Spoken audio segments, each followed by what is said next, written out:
성경은 최고의 베스트셀러입니다. 이 세상에서 성경처럼 많이 팔린 책도 없고 많이 보급된 책도 없습니다. 더군다나 18,000 언어 이상으로 번역된 책도 찾아볼 수 없죠. 더군다나 요즘은 스마트폰에 앱 하나만 있으면 성경을 언제든지 어디서든지 또 여러 다양한 번역본 쉽게 찾을 수도 있습니다. 얼마나 좋은 세상입니까? 더군다나 아주 훌륭한 목사님들의 좋은 은혜로운 말씀을 언제든지 들을 수가 있어요. 어디서도 들을 수가 있어요. 골라서 들을 수도 있어요. 자, 그런데 말이죠, 지금은 이처럼 말씀과 성경의 홍수 속에 살아가는 시대, 기독교 2000년 역사 가운데 이처럼 말씀을 가까이 할 수 있고 설교를 가까이 할 수 있는 시대는 없었습니다. 그런데 한번 생각해 봅니다. 우리는 기독교 2000년 역사 중에 가장 행복하게 사는 성도인가요? 우리는 성경의 은혜와 복을 충분히 누리며 살고 있는가? 오늘 말씀을 통해 야고보 사도는 말씀이 역사하시고 말씀이 주시는 은혜와 복의 세계로 우리를 초대하십니다.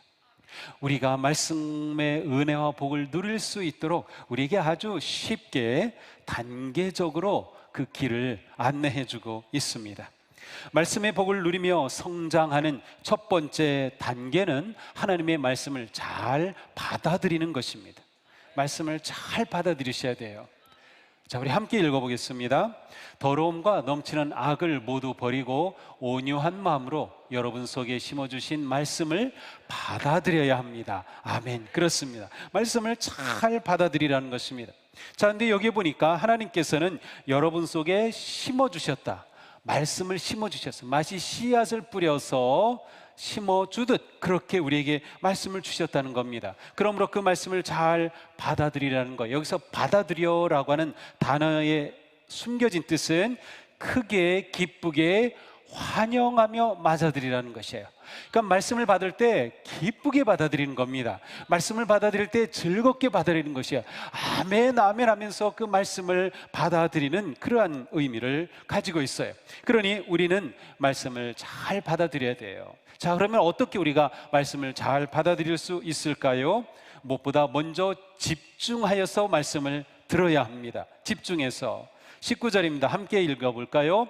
듣기는 빨리 하고 말하기는 더디하라. 아멘. 그렇습니다. 여기서 빨리 하라라는 말씀은 준비하고 집중하라라는 뜻입니다.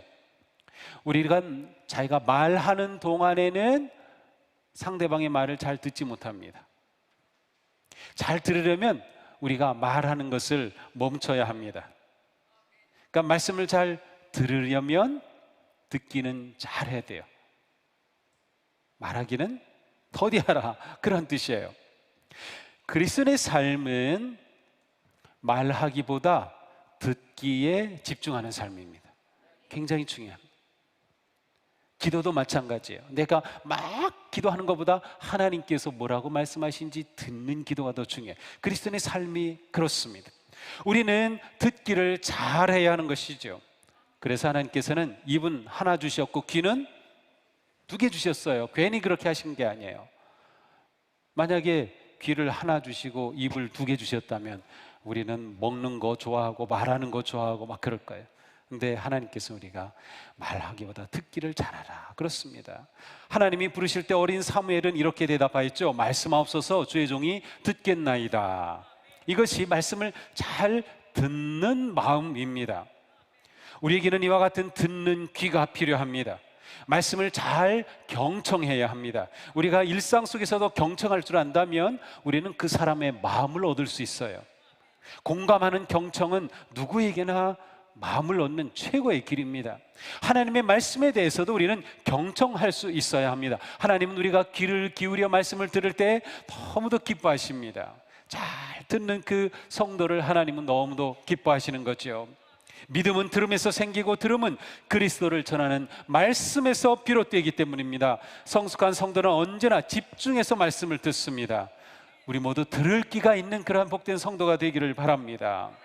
그 다음은 노하기를 더디하라입니다. 노하기를 더디하라. 하나님의 말씀을 잘 듣고 받으려면 우리의 마음에 여유가 있어야 돼요. 만약 우리의 마음에 온갖 감정과 문제로 복잡하다면 말씀의 씨앗이 뿌려질 때 이 안에 담기지 못하고 튀어나갈 수밖에 없어요. 세상 염려와 갈등과 분노로 가득한 마음으로는 말씀을 잘 받아들일 수가 없습니다. 분주함과 분노와 온갖 감정으로 가득 차 있는 우리의 마음을 정리해야 합니다. 노하기를 더디해야 되는 거예요. 이 말씀은 노하기를 천천히 노하라 그런 뜻이 아니라 노하기를 더디하라, 노하기가 없게 만들라는 거, 우리의 마음을 그렇게 준비하라는 거예요.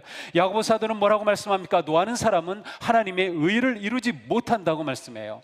노하는 그 마음에 말씀이 들어올 수 없고, 말씀이 없으니 하나님의 뜻을 알 수 없고 하나님의 의가 이루어질 수 없는 것입니다. 노하는 마음으로는 말씀이 어떠한 뿌리도 내릴 수 없고 열매도 맺을 수가 없게 되는 겁니다. 우리의 분노는 보통 문자와 말로 표현이 됩니다. 따라서 분노를 더디한다는 것은 우리의 언어를 부드럽게 가꾸는 것과 연결이 됩니다. 잠언에 말씀하지요. 부드러운 대답은 분노를 가라앉히지만 거친 말은 화를 돋운다. 그러니 우리는 말씀을 잘 받기 위해서 항상 우리의 마음을 여유롭게 준비해야 합니다. 여유롭게 준비해야 돼요. 기도와 찬양과 예배로 우리의 온갖 분노와 감정과 상념을 내려놓고 말씀이 들어와 자리 잡을 수 있는 그러한 넉넉한 여유 있는 마음으로 준비해야 돼요. 그래야 우리는 말씀을 잘 받을 수가 있습니다. 자, 다음으로는 말씀이 오는 통로를 깨끗하게 청소해야 합니다. 21절이죠. 더러움과 넘치는 악을 모두 버리고. 자, 여기서 더러움과 넘치는 악은 히라버로 귀지라는 뜻이에요. 귀지. 자, 귀지가 꽉 차 있으면 어떻게 됩니까? 잘 안 들리죠. 잘 안 들립니다. 바로 그것을 지금 말씀하는 거예요. 죄가 우리의 마음의 귀를 막아서 말씀이 들어오지 못하게 한다는 거죠. 그래서 그것을 어떻게 모두 버리라는 것입니다. 그러므로 우리는 말씀을 잘 받아들이기 위해 말씀의 통로를 깨끗하게 청소해야 합니다. 깨끗하고 청결하게 열린 귀를 통해서 하나님의 말씀이 우리 가운데 잘 다가오게 되는 것입니다. 우리는 어떻게 귀지를 제거할 수 있을까요? 어떻게 깨끗하게 할 수 있을까요? 사도 요한이 정답을 말씀해 주셔요. 함께 읽겠습니다. 우리가 우리의 죄를 자백하면 하나님은 믿어오시고 의로우셔서 우리의 죄를 용서해 주시고 모든 불의에서 우리를 깨끗하게 해 주실 것입니다. 아멘. 그렇습니다. 우리의 죄를 회개함으로 귀지를 깨끗하게 치워버리는 거예요. 그래서 말씀이 우리에게 잘 다가오게 되죠. 그렇게 되면 말씀의 그 놀라운 은혜와 복이 우리에게 가까이 다가오게 될 것입니다. 자, 이제 마지막으로 우리는 말씀이 뿌려질 우리의 마음 밭을 옥토로 가꿔야 합니다. 여유가 생긴 마음 밭에 말씀이 잘 뿌려지도록 토양을 가꾸는 겁니다. 함께 읽겠습니다. 온유한 마음으로 여러분 속에 심어주신 말씀을 받아들여야 합니다. 아멘. 이것은 마음의 자세와 태도를 말합니다. 굳은 마음에는 씨앗이 뿌려질 수가 없어요. 귀지도 청소되고 다 청소돼서 이제 말씀이 뿌려질 마음이 준비는 되었는데 말씀이 굳어요. 그러면 그 말씀이 씨앗을 받지 못하는 거예요. 그래서 온유한 마음이 되어야 된다고 말씀하는 겁니다. 분노의 돌과 죄악의 귀지를 제거하여 우리의 마음을 더욱 온유하고 부드럽게, 다시 말하면 우리는 겸손한 마음으로 말씀을 받아야 하는 것이에요. 완전히 흡수할 수 있게 우리의 마음이 부드러워야 하는 것입니다. 그때 말씀의 은혜와 복이 우리에게 임하는 것이죠. 말씀을 받는 우리의 마음과 태도는 어떻습니까? 항상 온유한 마음으로 말씀을 받아들이시기 바랍니다. 순종하는 마음으로 겸손하게 말씀을 받으시기 바랍니다. 그때 말씀의 은혜와 복이 우리에게 저절로 다가오게 될 것입니다. 자, 우리는 말씀의 은혜와 복을 누리는 첫 단계를 봤어요. 그것은 말씀을 잘 받아들여라. 그죠? 말씀을 잘 받아들이기 위해서 우리는 말씀에 집중해라, 노하기를 더디하라, 귀지를 제거하라, 겸손한 마음을 가지라. 자, 두 번째 단계는 무엇입니까? 그것은 말씀의 거울에 자신을 비춰보는 것입니다. 말씀의 거울에 자신을 비춰보는 것. 이제 말씀이 내게 들어왔으니까, 말씀을 받았으니까 그 말씀에 자기를 비춰보는 것입니다. 함께 읽겠습니다. 말씀을 듣고도 행하지 않는 사람은 있는 그대로의 자기 얼굴을 거울 속으로 들여다보기만 하는 사람과 같습니다. 이런 사람은 자기의 모습을 보고 떠나가서 그것이 어떠했는지를 곧 잊어버리는 사람입니다. 그렇습니다. 야고보 사도는 말씀을 거울에 비유하고 있습니다. 오늘 아침에 일어나서 다 거울 보고 오셨죠? 그러신 것 같아요. 얼굴에 뭐 묻은 분 하나 없고요. 마스크도 아주 딱 바르게 다 이렇게 착용하고 계신 거 보니까 거울을 보신 게 분명합니다. 그렇죠. 우리는 하루에도 화장실에 다녀올 때마다 거울이 보이면 이렇게 비춰봅니다. 거울은 우리의 외모, 겉으로 드러난 모습이 어떠한지를 비춰준다면 하나님의 말씀은 우리의 내면을 비춰줍니다. 그렇습니다. 매일 거울을 쳐다보면서 우리의 매무새를 바로잡듯이 성숙한 성도는 늘 말씀을 통하여 자신의 모습을 비춰보고 자신의 마음을 새롭게 합니다. 우리는 거울을 볼 때 실은 거울을 보는 게 아니라 무엇을 봅니까? 자기를 봅니다. 여러분, 거울을 보면서 거울 봅니까? 아니면 자기를 봅니까? 자기를 보죠. 네, 그렇습니다. 말씀이 또 그와 같아요. 우리는 말씀을 받아서 볼 때 그 말씀을 통해 나를 보게 되는 거예요. 우리의 내면을, 우리의 신앙을, 우리의 영을 보게 되는 것이죠. 이처럼 우리는 말씀을 통해서 자신을 잘 살펴볼 수 있습니다. 말씀은 영혼의 거울이 되어서 우리의 마음의 실체를 드러내기 때문이죠. 히브리서 4장 12절에 이렇게 말씀합니다. 하나님의 말씀은 살아있고 힘이 있어서 어떤 양날칼보다도 날카롭습니다. 그래서 사람 속을 꿰뚫어 혼과 영을 갈라내고 관절과 골수를 갈라놓기까지 하며 마음에 품은 생각과 의도를 밝혀냅니다. 그래요. 말씀은 거울이기 때문에 우리의 마음에 숨은 것, 내가 감추려가는 것 그대로 다 드러내요. 내 속셈 다 드러내는 겁니다. 이것이 말씀의 능력이며 은혜입니다. 말씀의 거울에 자신을 잘 비춰보는 성도는 믿음이 깊어지고 성장하게 돼 있어요. 야고보 사도는 말씀의 거울에 자신을 잘 비춰보도록 어떻게 비춰볼지 그 방법도 지금 말씀해 주고 있어요. 자, 첫 번째는 주의 깊게 읽고 관찰하는 것입니다. 25절에 율법을 잘 살피고 라고 되어 있어요. 말씀을 주의 깊게 읽고 관찰하라, 그런 뜻입니다. 율법을 잘 살펴라, 주의 깊게 읽고 관찰하라. 말씀을 가지고 세심하게, 관심을 가지고 세심하게 말씀을 들여다보는 것이죠. 우리는 거울을 주의 깊게 보듯이 말씀을 주의 깊게 읽으면서 말씀의 내용과 뜻을 잘 살펴야 합니다. 성경을 읽을 때, 또 설교를 들을 때 무슨 내용인지, 무슨 뜻인지를 잘 살피는 것입니다. 내가 회개해야 할 죄가 있는지, 내가 붙잡아야 할 하나님의 약속이 있는지, 내가 바꿔야 할 태도가 있는지, 지켜야 할 명령은 무엇인지, 따라야 할 본이 있는지, 기도해야 할 제목이 있는지, 믿어야 할 진리가 무엇인지, 감사해야 할 것이 무엇인지, 이러한 것들을 말씀을 읽으면서 세심하게 살피라는 겁니다. 이렇게 할 때 말씀의 지식이 풍성해집니다. 말씀의 지식이 깊어지는 것입니다. 자, 이렇게 주의 깊게 읽고 관찰한 다음에는 어떻게 했냐? 그 말씀을 되새김질하는 겁니다. 말씀을 되새김질하는 거예요. 25절에 잘 살피고 라고 하는 단어에는 보고 또 본다라는 뜻도 있습니다. 보고 또 본다, 반복을 말합니다. 이는 계속해서 말씀을 되새김질하라는 뜻이죠. 이렇게 말씀을 되새김질하는 것을 뭐라고 합니까? 묵상이라고 합니다. 묵상이란 단어 뜻이 되새김질한다는 뜻이에요.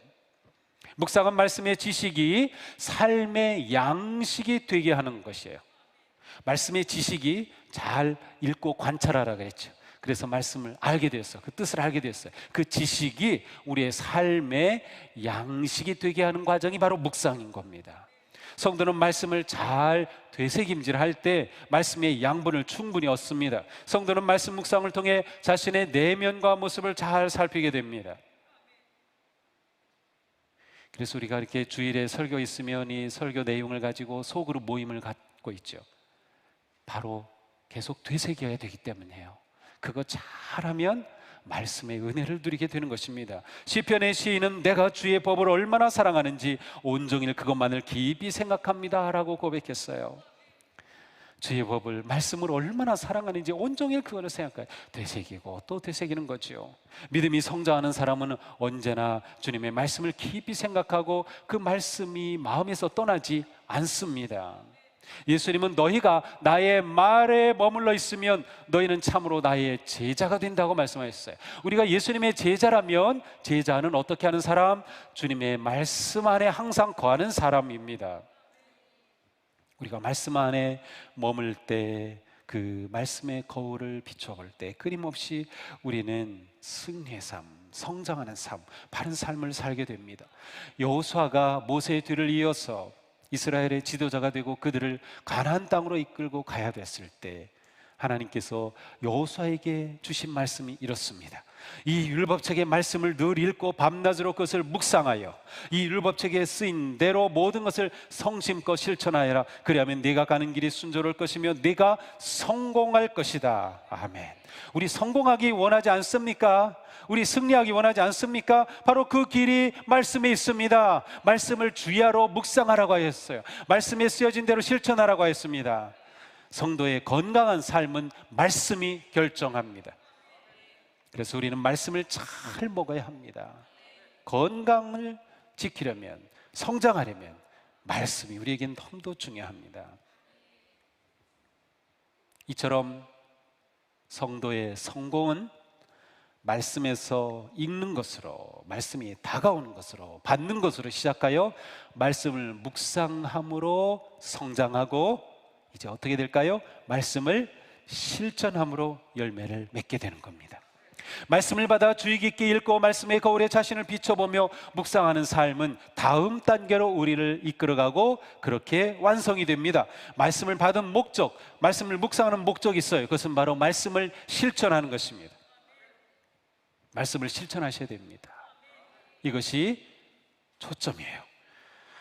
말씀을 실천하지 않는다면 우리가 말씀을 읽은 것, 말씀을 받은 것, 말씀을 묵상한 것 다 의미 없는 그냥 굳은 지식이 되고 맙니다. 야고보 사도는 말씀합니다. 함께 읽겠습니다. 율법을 잘 살피고 끊임없이 그대로 사는 사람은 율법을 듣고서 잊어버린 사람이 아니라 그것을 실행하는 사람입니다. 아멘. 말씀을 듣고 잊어버리는 것은 마치 거울을 보고 잊어버리는 것과 같아요. 여기 뭐가 묻었네 하고서는 돌아서서 지우지지 않아요. 다 잊어버리는 거죠. 말씀의 치매 현상이 나타나는 겁니다.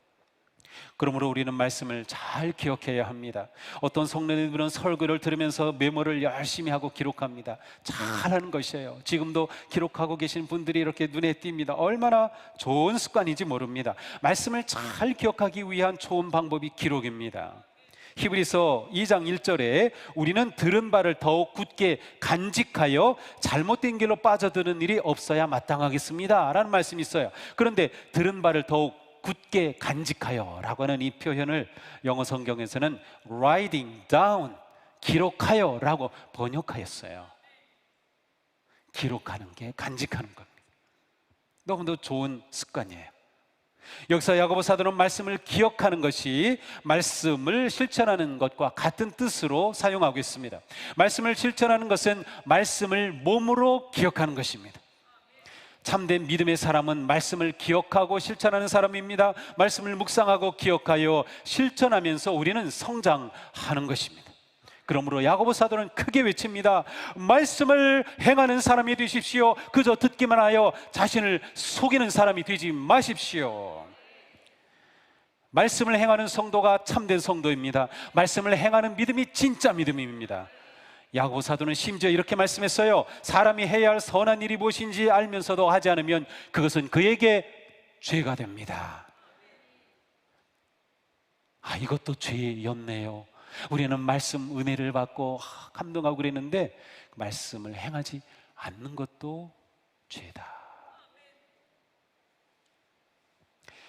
은혜의 말씀을 받고도 행하지 않는 것이 하나님 앞에 죄가 되는 것이구나.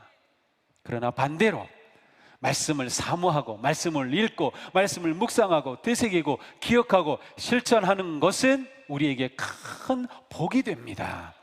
야고보 사도는 지금 우리가 놓치고 있는 것이 무엇인지 정확하게 짚어주고 계십니다. 우리가 믿음으로 살면서 행복하지 않다면 내가 구원의 은혜를 입었다는 것을 잊어버렸거나 행복하게 살아가는 이 말씀의 길을 놓쳤기 때문일 겁니다. 야고보 사도는 우리가 어떻게 복된 성도가 되는지 분명히 보여줍니다.